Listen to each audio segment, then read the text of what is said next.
আসসালামু আলাইকুম, welcome to YouTube channel English with Khokon. তোমরা সবাই কেমন আছো? আশা করি অনেক ভালো আছো।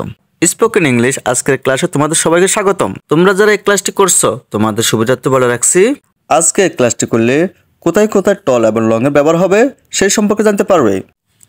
প্রিয় শিক্ষার্থী, এটা হচ্ছে সমকোণ, এটা হচ্ছে সমকোণ লম্বা, এটা সমকোণ ভূমি। যেটাকে লম্বা বলি সেটা হচ্ছে স্ট্যান্ডিং।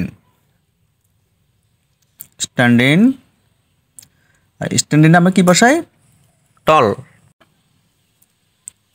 আর যেটা ভূমি সেটা হচ্ছে প্লাট। আর প্লাটে আমরা কি বসাবো? লং, মানে সমতল। তাহলে লম্বাতে টল আর সমতলে আমরা লং বসাবো, লং। তাহলে আমরা কি শিখলাম? যেটা স্ট্যান্ডিং সেখানে আমরা লং বা টল বসাবো, আর যেটা প্লাট মানে সমতল সেখানে আমরা লং বসাবো। প্রিয় শিক্ষার্থী, রোড কিন্তু স্ট্যান্ডিং না, রোড হচ্ছে প্লাট মানে সমতল। তাই আমরা এখানে সমতলের কারণে লং বসাবো।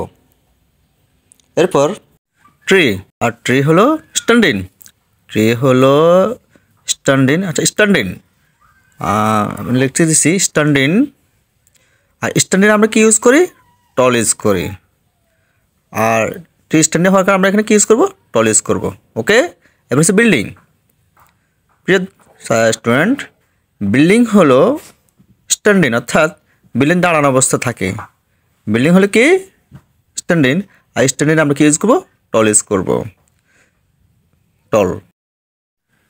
ম্যান, একজন ব্যক্তি স্ট্যান্ডিং।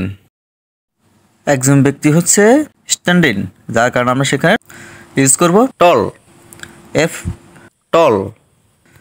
হচ্ছে রুলার কিন্তু প্লাট অর্থাৎ সমতল, সেখানে আমরা লং ইউজ করব। তাহলে রুলার পুরো এখানে লং বসবে। স্নেক, সাপ দেখাও। সাপ হচ্ছে প্লাট অর্থাৎ সমতল। সাপ হচ্ছে সমতল, যার কারণে আমরা এখানে লং ইউজ করব। এরপর হচ্ছে হেয়ার, এই যে মাথার চুল।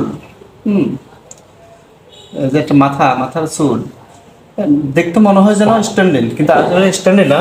এটা হচ্ছে মানুষ যখন দাঁড়ায় তখন সেটা সোজা থাকে, আর মানুষ যখন শোয়ে তখন এটা সমতল থাকে। যদিও আমরা এটাকে স্ট্যান্ডিং পাই, তবে আমরা স্ট্যান্ডিং হিসেবে ব্যবহার করব না, আমরা এটাকে প্লাট হিসেবে ব্যবহার করবো, মানে সমতল হিসেবে ব্যবহার করবো। সুতরাং এখানে আমরা লং ইউজ করবো। তাহলে হেয়ারের ক্ষেত্রে লং, তাহলে কি পেলাম? Long road, tall tree, tall building, tall man, long ruler, long snake, long hair. ধন্যবাদ আপনাদের সবাইকে।